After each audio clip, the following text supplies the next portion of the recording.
영월에는 단종이 걸었던 길마다 많은 이야기들이 전해져 오는데요. 이 길이 그럼 유백길에 해당되는 건가죠? 뱃말, 마지라우, 돌티미, 네, 날그랭이, 그다음에 이제 베일치 이렇게 사실은.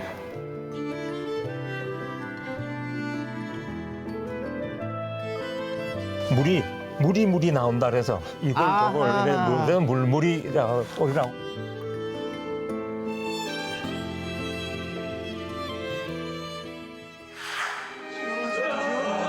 1457년 음력 6월 22일 비통한 마음의 어린 임금은 먼 길을 떠날 채비를 합니다. 숙부에 의해 왕권을 빼앗기고 유백길에 오르는 단종.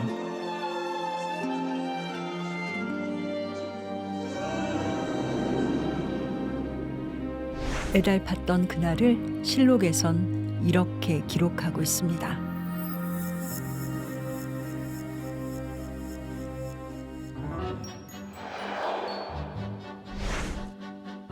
창덕궁을 떠난 단종은 경기도 여주를 지나 남한강 물줄기를 거슬러 원주 흥원창에 도착. 이후 발길을 바꿔 영월 주천에 도착합니다. 이미 무더위가 시작된 한여름이었습니다. 영월 한반도 지형입니다. 단종도 유백길의 조선 팔도의 모습을 봤을까요?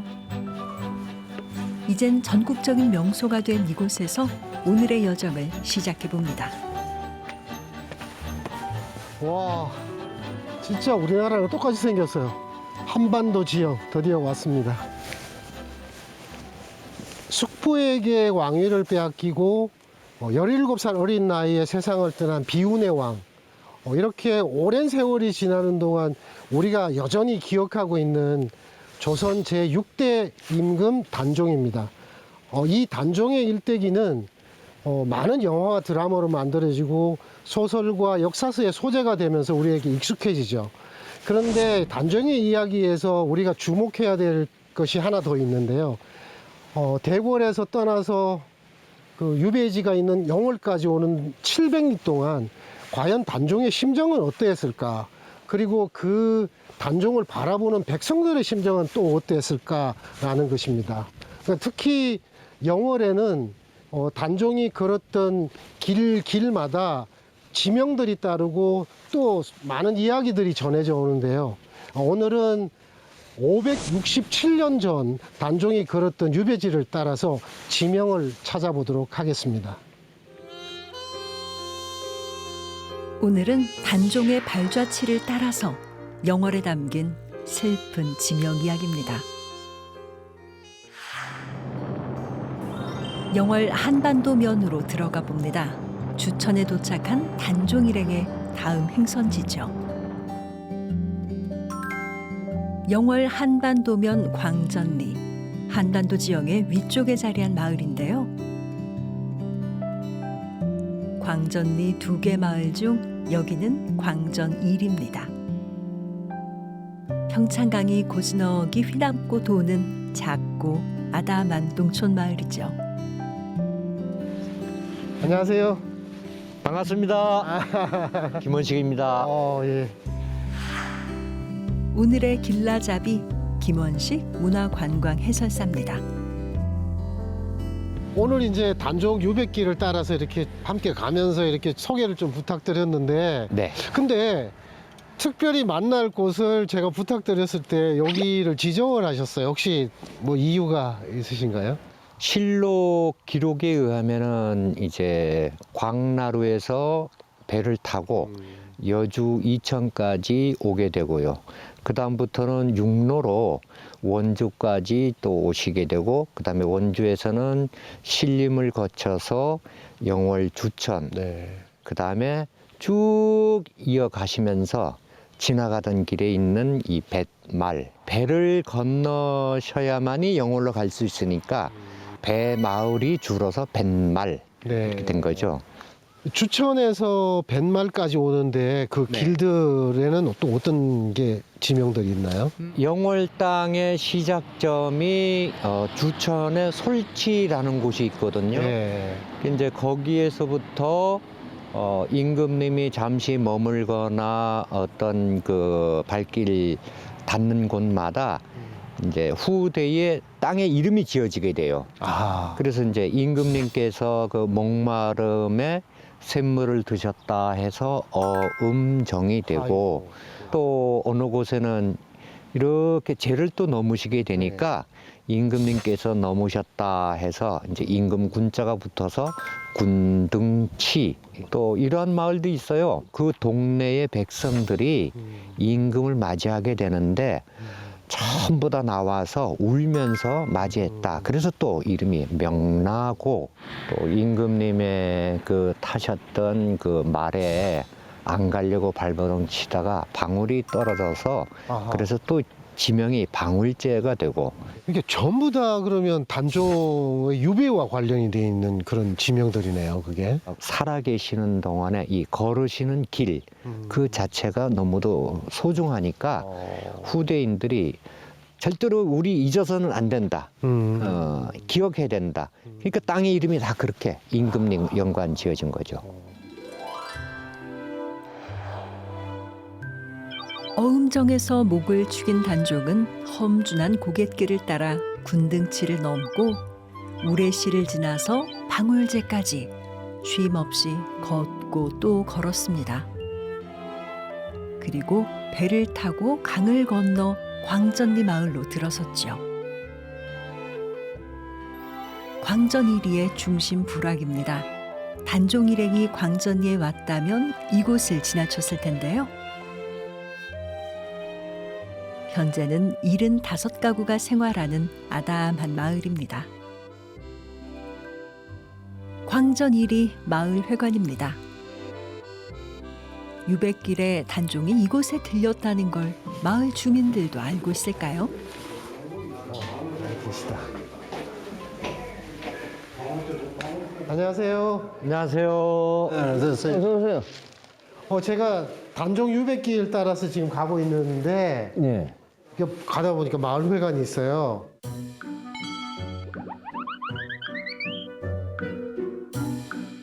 괜찮을까요? 얘기 좀. 예. 네, 잘 오셨습니다. 앉으십시오. 예. 아유, 무슨 얘기들 하고 계셨어요? 뭐 농사 짓는 이야기도 하고. 이제 농사 막 시작되죠? 제가 이거 딱 들어오면서 저게 딱 눈에 들어왔어요. 저 한반도 지형이잖아요, 그죠? 근데 한반도 지형 이 마을에 상징처럼 돼 있으니까, 그러면 우리나라가 이 마을 안에 딱 들어와 있으니까 굉장히 뿌듯하시겠어요? 그렇죠, 예. 우리 한반도면 진짜 그대로 명물이죠. 근데 이제 처음에는 잘 몰랐을 거야 아마. 그 개념이. 그러니까 이게 한반도 지역이다 하니까 진짜 한반도하고 똑같아. 근데 이게 어떻게 해서 한반도 지형이 전국적으로 이렇게 알려지게 되는 거죠? 사진 작가분들의 공덕이 크죠. 사진을 찍는 분들이 명소를 찾아다니면서 사진을 찍잖아요. 나만의 사진. 그렇죠. 이제 촬영을 하게 되고 인터넷에 등재를 시키니까 이게 우리나라 전국에 순식간에 확산이 되는 거죠. 한반도 지형이 유명해지면서 행정명을 한반도면으로 변경하고 그 가치를 인정받기도 했습니다. 그리고 유명 관광지가 되면서 지금까지 인근 마을들의 중요한 자원이 되고 있기도 하죠. 그럼 한반도 지형이 알려지기 전 광전리는 어떤 마을이었을까요? 여기가 광전 1이죠. 예전에 어렸을 때 광전 1이는 어떤 모습이었을까요? 여기는 그전에는 뭐 참 사실 다락눈이 있고 다락눈. 이 길도 없었으니까 도로 길이 탐방길 삼아 저 영월서부터 이렇게 해가지고 별지째를 옛길을 만들었는데 그네조 이제 일본 사람 닦던 그 길을 따라서 국가에서 길을 낸 거죠. 농사짓는 거는 어땠어요? 예전에 농사짓는 거는? 화전 뭐 거의 화전이 많았죠. 뭐. 아, 화전이. 아, 여기도 화전을 또 피해갈 수 없네요. 단종과 관련된 이야기는 마을에 어떻게 전해지고 있을까요? 혹시 이제 이쪽이 단종 유백길에 걸쳐져 있는데 혹시 어릴 때 단종에 대해서 뭐 들으신 거 있으세요? 저희 아버님이 1913년생인데 네. 임금님이 이리로 지나갔다는 말씀은 늘 하시죠? 임금님이 그냥 지나간 걸로 아셨어요? 아니면 유배를 혹시? 아니 지나갔다는 얘기는 이제 거의 유배해서 지나갔다 하는 게 뻔히 됐겠죠. 왜 그러냐면 임금이 여기 지나갈 리가 없잖아요. 별로 없으니까 그렇겠죠. 이렇게 이제 뱃마를 거쳐서 영월까지 이렇게 가시게 되는데 그 북상리까지 그 과정 중에 좀 임금님과 관련된 뭐 특별한 뭐 이름이라든지 뭐 그런 것들 좀 말씀해 주시면은. 바지라우로 저 마암이라고 옛날에 마암이라고 그러는데 말맞자 이제 바우암자고. 마암. 예, 예. 거기가 이제 그 지금 선앙당이 옛날부터 선앙당이 있고 그 뒷주렁이 있어. 이 길이 나면서 그 주렁을 잘랐어. 아, 그게 이제 형태가 그 말처럼 생겼다. 생겼는데 그래가지고 그걸 마암이라고 그런 줄 알고 우리가 있고 그 돌팀이라는 데는 돌팀이. 예, 그 돌이 많아요. 아. 그리고 날그라리는 옛날 명칭이 그 이름이 비조산이래 이거. 아하. 날그랭이가. 아하. 그러니까 아마 그 산이 뭐 세 가지 생겼다 아마 그렇게 해서 그렇게 하는 줄 알고. 마지라우 돌팀이. 돌터미. 또 돌터미. 돌터미. 아, 야, 어렵네요. 그리고 날그랭이라고 그러셨어요? 날그랭이. 와, 이거 다 제 귀에는 너무나도 낯선 이름들인데. 과거 마을 성황당이 있었고 마을 형상에 바위가 있었다는 마지라우 마암동. 마지라우를 지나면 돌과 돌탑이 많았다는 돌티미 혹은 돌터미라고 부르는 곳을 만나죠. 그 후 높고 날카로운 등마루 밑을 지났는데요. 이곳에 날그랭이라고 부르고 있습니다. 마지라우, 돌티미, 날그랭이. 단종의 무거운 발걸음은 차례로 이들을 거쳤을 겁니다. 이후 어린 임금은 어디로 향했을까요? 단종 일행은 광전리를 벗어나기 전 높은 고개와 마주하게 됩니다. 이 지금 길이 있는 이 마을이 그럼 이름이 뭐예요? 베일치죠, 뭐 베일치. 베일치. 그러면 이 고개를 직접 막 넘어 다니셨어요? 많이 넘어다녔죠, 뭐. 오. 거의 산길이랑 똑같았었어요, 그냥. 아, 산에 그냥 난 예. 좁은 길. 그래.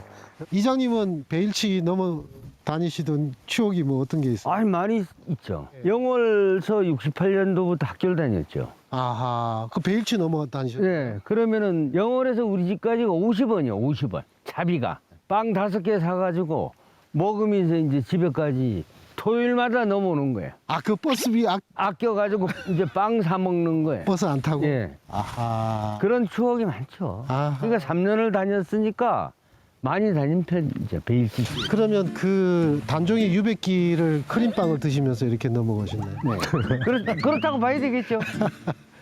베일치라는 이 지명이 매우 뭔가 의미 깊어 보이는데 어떤 의미를 갖고 있나요?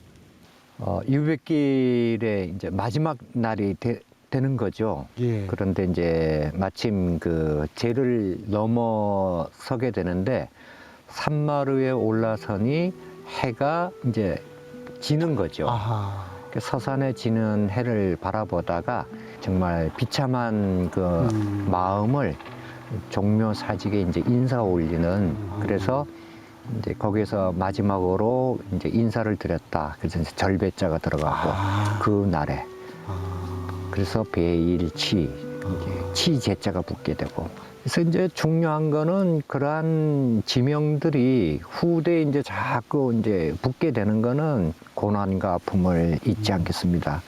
그런 것 때문에 지금까지 쭉 이어지는 거죠. 단종이 서산의 기우는 해를 보고 절을 했다고 해서 이름 지어진 베일지. 1919년 지도입니다. 마을에 전해지고 있는 대로 절배 날일 베일지로 기록돼 있습니다. 더욱 무거워진 마음으로 베일지를 넘은 단종.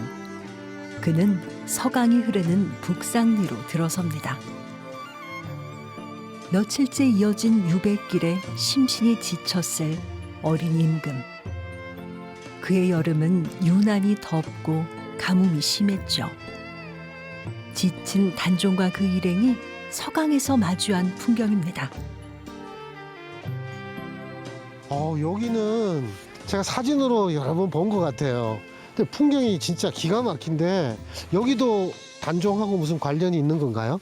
요 선돌 그 아래 길을 따라서 영월 청룡포로 가시게 되죠. 아, 이게 지금 서 있다고 선돌인가 봐요?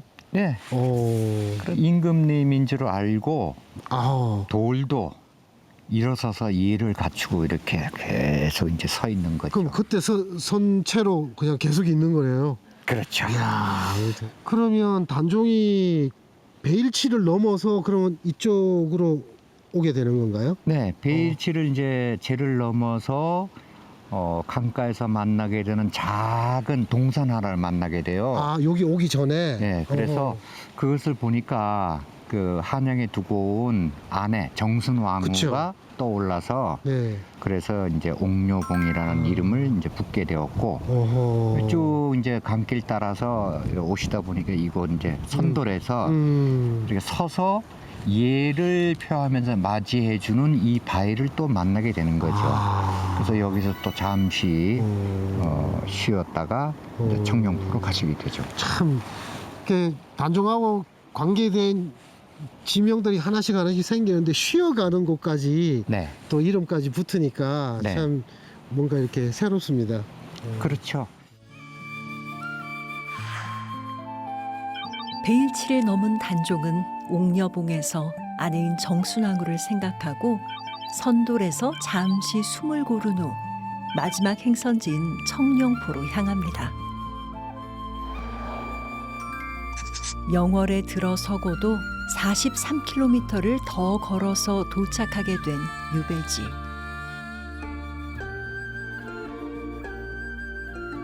청룡포로 들어가는 마지막 여정도 쉽지만은 않았습니다. 단종도 그러했듯이 지금도 배를 이용해야만 들어갈 수 있는 섬 아닌 섬. 국가지정문화재 명승 제50호로 지정된 청룡포입니다. 창덕궁을 떠난 지 7일 만에 도착한 유배지. 소율숲에 둘러싸여 있는 단종 어소입니다. 청룡포에서 단종이 머물렀던 처소죠. 외로움과 비통함이 함께했을 만 16세의 어린 임금.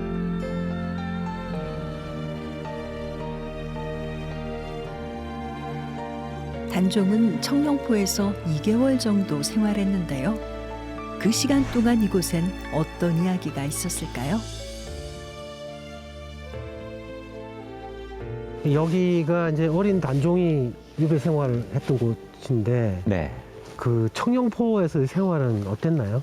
여기 계실 동안에 좀 자유롭게 계셨다고 봐야죠. 이 일대에서 뭐 어디로 갈 데가 그쵸, 없어요. 갈 데가 막혀 네, 앞에는 이 산면이 강으로 둘러싸여 있고 또 뒤쪽에 산은 얼마나 날카로운지 산의 이름이 도산이에요. 칼도자. 그러니까 오를 수 없는 산이잖아요. 아, 갈 수도 없고. 네, 그냥 가만 쳐내둬도 어들은 뭐 가지를 못해요. 그야말로 유배. 네, 유배지죠. 그리고 또 뭐 여기는 샘물이 없어서 이제 강물을 떠다 먹었거든요. 아. 그랬더니 이건 이제 실록에도 나오는데 청냉포에 우물이 없다고 하니 빨리 파가라. 그래서 이제 여기 이제 우물을 파게 되고, 또 역시 실록에서는 제철 과일이 떨어지지 않도록 잘 복량하거라. 아이고. 또 이런 기록이 나와요. 오. 버릴 때는 언제고, 네. 또 예우하라고 하는 건 또 뭐냐. 나중에 자기 자신이 이제 좀 후회를 좀 많이 하게 되죠. 세조의 관심은 단종에 대한 철저한 감시로도 해석됩니다. 외롭고 비통한 마음을 달래려 단종이 자주 거닐었다는 솔숲. 누구보다 가깝게 단종의 슬픔을 지켜봤을 이 소나무엔 한 가지 이야기가 전해지고 있죠.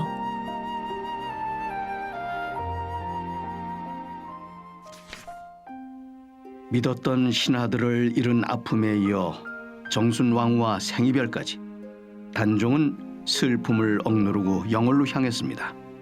한양을 떠나 드디어 다다른 청령포. 삼면이 강으로 둘러싸여 있고 서쪽으로는 험준한 암벽이 솟아있어 나룻배가 유일한 교통수단인 외딴 섬이었습니다. 단종은 시녀들을 물리고 홀로 청령포를 거닐었습니다. 아름다운 강과 산경도 단종의 슬픔을 달랠 길이 없었습니다. 그저 창살 없는 감옥이었죠. 그런데 그때 유독 작은 소나무가 그의 눈에 띄었습니다. 울창한 솔숲에서 홀로 떨어져 있었죠. 외롭게 서 있는 것이 꼭 나와 같구나. 소나무는 뿌리는 하나이나 두 개의 나무인 양 나뉘어 있었습니다. 조선 왕조의 한 뿌리에서 났으나 서로 다른 곳을 바라보는 단종과 수양대군의 모습과 같았죠. 단종은 두 줄기 사이에 앉아 한양을 향해 바라봤습니다. 그때였습니다. 단종은 오랫동안 참아왔던 서름이 북받쳤습니다. 그의 작은 눈망울이 석양에 비치더니 눈물 한 방울이 떨어졌습니다. 소나무는 묵묵히 단종의 눈물에 적시어졌죠. 그렇게 단종의 마음이 갈피를 못 잡고 무겁게 차오를 때면 소나무를 찾아와 큰 위로를 받았습니다. 수양대군이 호시탐탐 노리던 왕좌보다 작은 소나무가 편안하고 호의를 가장에 감시하는 신하들보다 수천 년이 지나도 변하지 않을 소나무의 기계가 더 믿음직했습니다. 청령포에 머무른 지 2달쯤 된 어느 날 밤 단종의 꿈에 소나무가 나타났습니다. 여느 때처럼 소나무에 앉아 한탄을 하고 있었죠. 단종이 저도 모르게 내쉰 한숨. 그러자 소나무가 세차게 가지를 흩날리는 것이었습니다. 바로 그때 누군가 단종을 깨웠죠. 전하, 어서 피하셔야 하옵니다. 밤사이 폭우가 쏟아진 것이었습니다. 결국 청룡포가 물에 잠기자 단종은 거처를 옮겨야 했습니다. 나룻배에서 바라보는 소나무는 떠나는 단종을 배웅해주는 듯 했습니다. 단종을 떠나보내고 오랜 세월이 지났을 무렵, 어머, 소나무 빛깔이 왜 검어졌지? 어느 날부터인지 소나무가 검게 물든 것이었습니다. 그런데 얼마 지나지 않아 조선은 임진왜란이 닥쳐왔습니다. 그 후 또다시 소나무가 검게 물들자 이번에는 병자호란이 일어났죠. 이렇게 소나무는 검은 빛으로 나라에 큰 일이 있을 것을 예견했습니다. 이는 어쩌면 조선을 애통히 여긴 단종의 눈물이 스며든 탓은 아니었을까요? 이후 이 소나무를 단종의 울음을 보고 들었다 하여 볼관, 소리음, 관음송이라 불렀습니다. 천연기념물 청령포 관음송입니다. 이젠 30m의 큰 소나무가 됐지만 관음송은 지금도 그날을 기억하고 있겠죠. 청령포가 물에 잠기자 단종의 처소는 어디로 옮겨졌을까요? 영월 읍내에 자리한 고풍스런 옛 건물. 단종의 마지막 발걸음이 머문 곳입니다.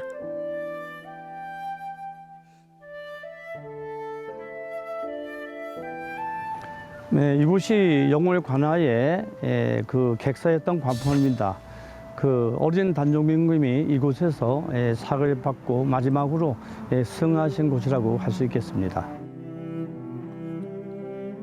그의 나이 고작 만 16살이었습니다. 단종의 마지막 생이 담긴 이곳 관풍원에도 그의 비통함이 흐르고 있는데요. 숙부인 그 세조에게 왕위를 빼앗긴 어린 단종이 이곳에서 그의 그 여름에 큰 홍수가 나서 그 어소가 물에 잠기게 되었죠. 그래서 단종은 이곳 그 읍내에 있는 관풍원으로 그 거처를 옮기게 되었습니다. 1457년 10월 24일 유시에 이곳에서 그 사약을 집행을 했죠. 그때 그 어린 단종은 사약을 먹지 않으려고 이제 발버둥 쳤겠죠. 그 광경을 보고 있던 공생 복덕이라는 자가 그 화의 시위를 가지고 단종의 목을 졸라가지고 죽였습니다. 그리고 복덕이는 단종을 죽이고서 이곳 관풍원에서 문주방을 나오자마자 코, 입 등 그 9구역에서 붉은 피를 토하고 즉사했다는 그런 내용이 숙종실록에 기록으로 남겨져 있습니다.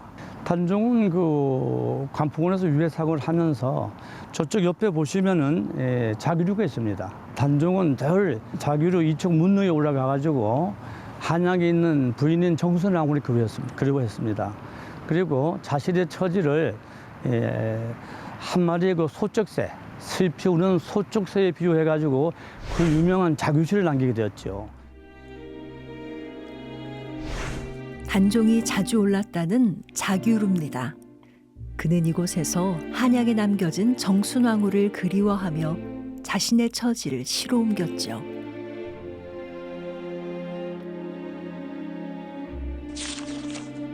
단종이 자규루에 올라 지었다는 한시, 자규시입니다.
잊지 말라는 부탁인지요.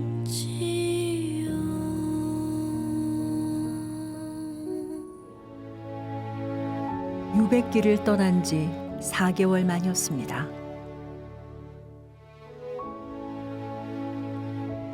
1872년에 제작된 영월 지도입니다. 관풍헌과 자규루 그리고 단종이 잠든 장릉이 기록돼 있습니다. 영월 읍내 북쪽 가파른 구름 위에 자리한 하나의 능. 사적 제196호 단종이 잠든 장릉입니다. 하지만 어린 임금은 죽어서도 결코 편치 못했죠. 장릉은 조선시대 임금 중 가장 슬픈 임금, 애환이 많은 임금, 조선 6대 임금, 단종 임금이 잠들어 계신 곳입니다. 보통의 왕릉은 약간 언덕이 진 구릉에 모셔지는 게 관례인데요. 단종 임금릉은 해발 270m에 모셔진 굉장히 높은 곳에 모셔져 있어요. 승하신 후 그의 홀령이 태백산 산신령이 되었다고 하는데요. 그때 이곳을 지나던 단종 홀령이 잠시 쉬었다 간 곳이므로 임금 어자를 써서 어평이라는 지명이 생기게 되었다고 합니다. 태백산의 산신이 된 단종. 그가 묻힌 장릉은 조선 왕릉 중 유일하게 비수도권에 위치해 있는데요. 장릉 곁에는 오래도록 단종과 함께한 작은 마을이 있죠. 112가구가 생활하는 영월 영흥 11입니다. 겉으로 보기엔 강원도의 전형적인 소규모 농촌 마을.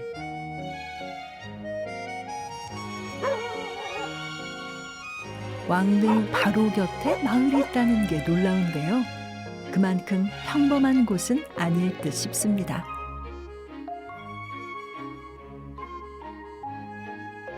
마을에 들어서니 뭔가 작업을 하고 있는 주민들이 보이네요. 뭘 하고 계신 걸까요?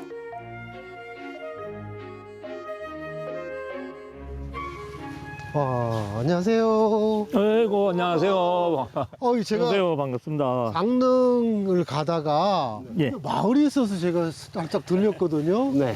근데 장릉 옆에 이렇게 마을이 있는 게 신기해요. 저는 마을이 있는 줄 몰랐어요. 아, 지금 이거 하고 계신 게 이게 뭐예요? 가식이라 그래가지고. 가시. 예, 조그마한 씨를 넣어가지고 한 2입이나 3입 나올 적에 이제 가식을 하고. 아하. 그리고 다시 한 5일 정도 되면은 이제 정식으로 이제 밭에 아하. 이렇게 들어갑니다. 이게 그럼 이제 봄농사가 시작이 된 거네요. 네네. 그 지금 이거 고추하고 그다음에 또 어떤 농사들을 뭐 쭉 이어지나요? 포도 농사 뭐 그것도 하는구나. 예.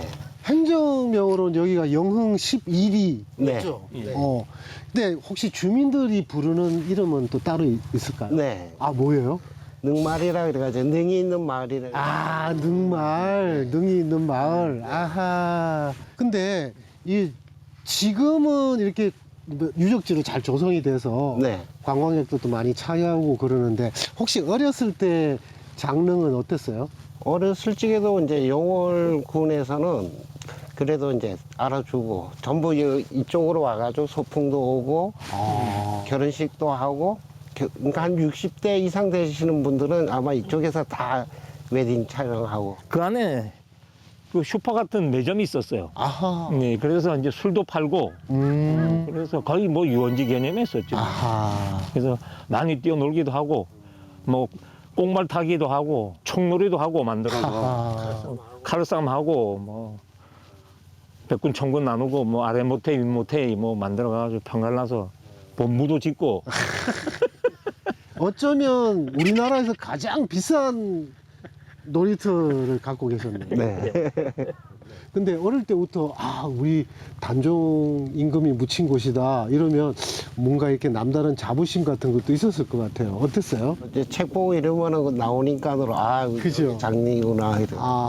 단종제가 아주 유명한, 예. 좀 유명합니다. 그래서 그때는 거기서 이 관광객들이 우리 어릴 때는 많이 왔어요. 그래서 이제 장릉에서 이제 우리가 호객행위도 하고, 또 뭐 제보 주기도 하고 밥도 팔고 그러니까 단종 왕릉이 있음으로 해서 우리 주민들이 좀 생활하는데 많은 도움을 받고 그렇게 컸습니다. 1960년대 단종 문화재의 모습입니다.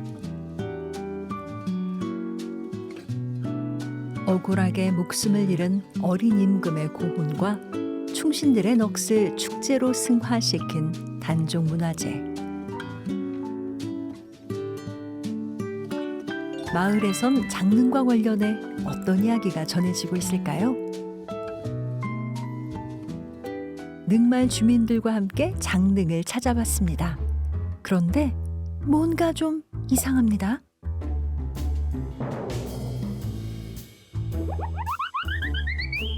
아니 지금 절하신 거예요? 예, 예. 어디를 보고 절하신 거예요? 저기 백연정이라는 곳입니다. 백연정이요? 예, 예. 왜 백연정을 보고 절을 하세요? 이제 장릉을 찾기 전에, 임금의 묘를 찾기 전에 여기서 인사를 먼저 드리고 임금을 찾아뵙다 고하는 장소로 이제 우리가 백연정이라고 부르기도 하고, 또 두견새가 여기서 이제 장릉에 절을 했다 그래서 또 이제 백연정이라고도 하고. 아니 두견새가 그 단종 임금한테 절을 한 거예요? 예, 예, 그- 예.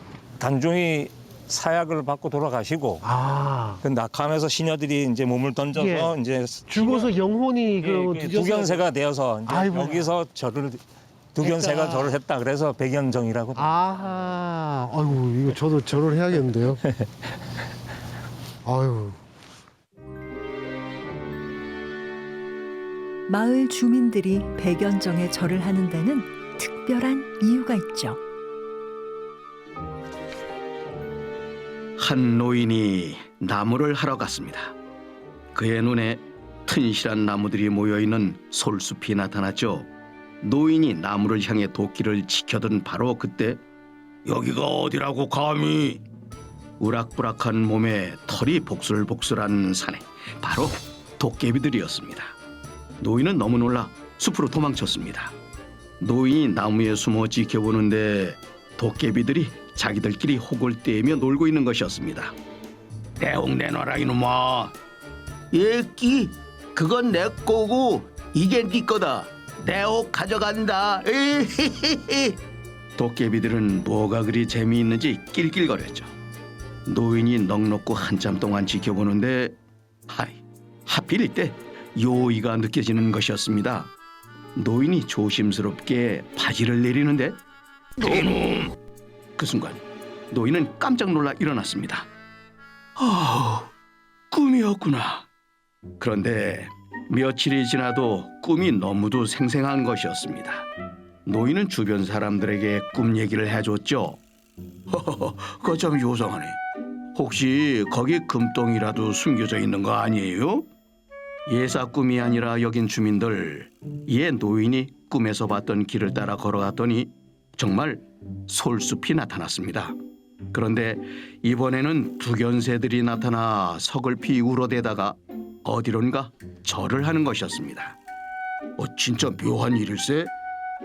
그러고 보니 마을 어딘가에 어린 왕이 묻혀 있다는데 혹시? 그렇습니다. 권력의 눈이 먼 숙부에 의해 아까운 목숨을 잃은 단종. 왕의 죽음을 받아들일 수 없었던 시녀들은 낙화암에 몸을 던졌습니다.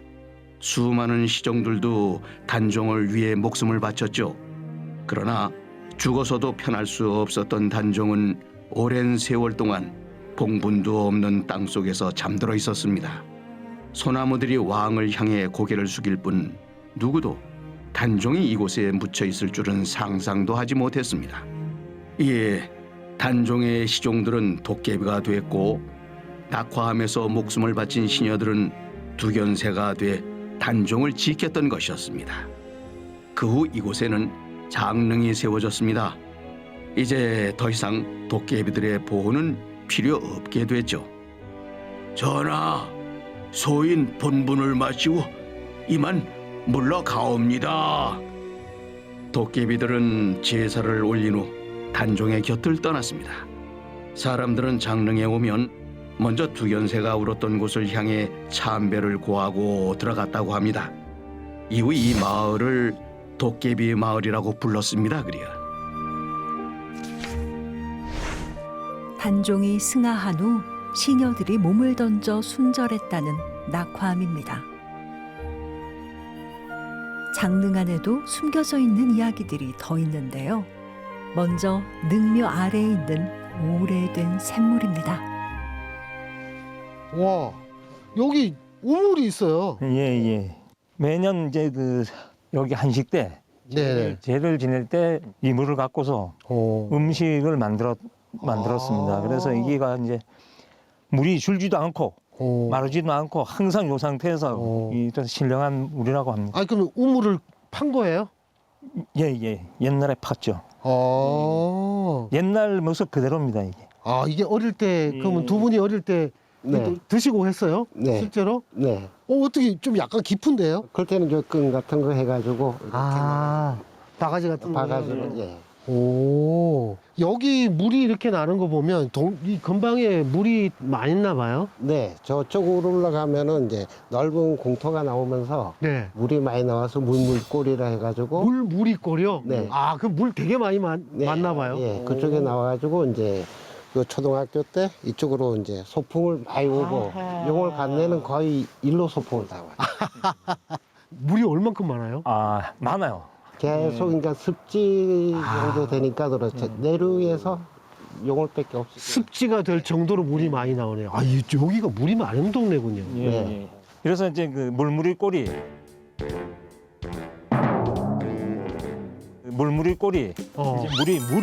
물이 지어서 나온다. 여기 저 물이. 여기 저기서 예. 이골 저골 이래서 나온다고 해서 물무리 꼴이라고 합니다. 예. 예. 오. 장릉 위쪽에 있는 골짜기 잔디밭. 물이 많이 솟아난다고 해서 이름 지어진 물무리골. 관풍원에서 멀지 않은 곳에 자리한 보물 제2186호 창절사입니다. 창절사는 사육신과 엄흥도, 김시습 등 단종을 따른 충신들의 위패를 모신 사당인데요. 본래 장릉 안에 있었지만 숙종 당시 자리를 옮겼죠.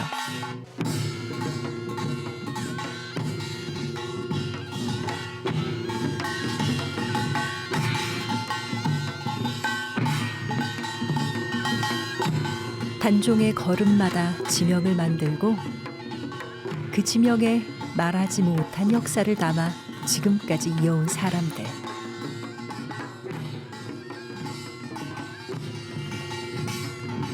이들이 바로 역사에 기록되지 않은 충신들일 겁니다.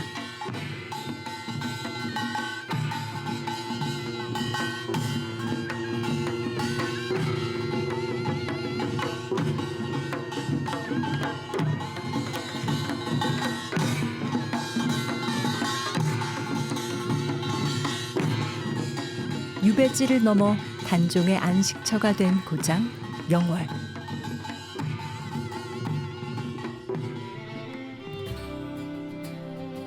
(500년을) 넘어 다시 태어나는 단종의 넋.